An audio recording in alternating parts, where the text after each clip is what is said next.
منو فقط میکرد خدا باورم، منم متقابل رحمتش خدا باورم.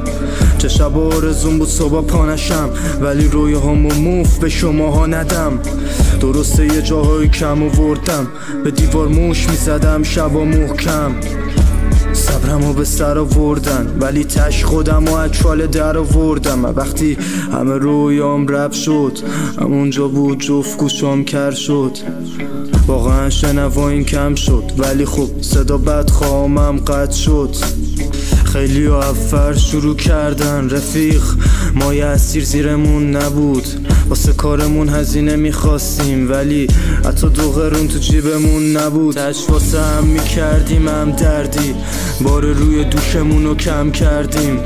میگفتیم کنسرتو میتر کنیم، چه خرویا تو دلمون جمع کردیم. ولی یه روزی هم میشه نوبت ما، همه چی رو فراهم میکنم مثل شعبد باز.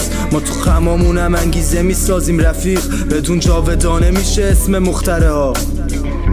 یه رو میاد صدای خندم، بعد هر نبرد و جنگم.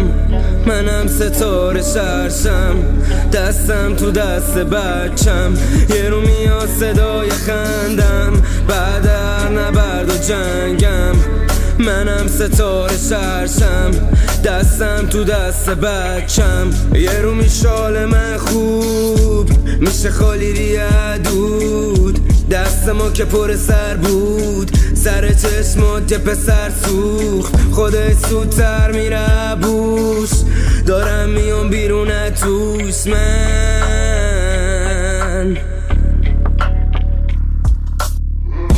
رفتی و مونده خاطراتت، بیرون گاگا نکنن شکارت. آخری ها سردیه نگاهت، کاری کرد قلبمو بگاهه. داری هر شب میای بخوابم، برش میشه رخت خوابم. داری میری بگو به بادم، عطر تن تو بیارم. بس که میشه نوبت صدا من، همه با منم صداشن. تو گوششون شعرمو بذارن، مگه من حقشو ندارم. یه رو میاد صدای خندم، بعد هر نبرد و جنگم.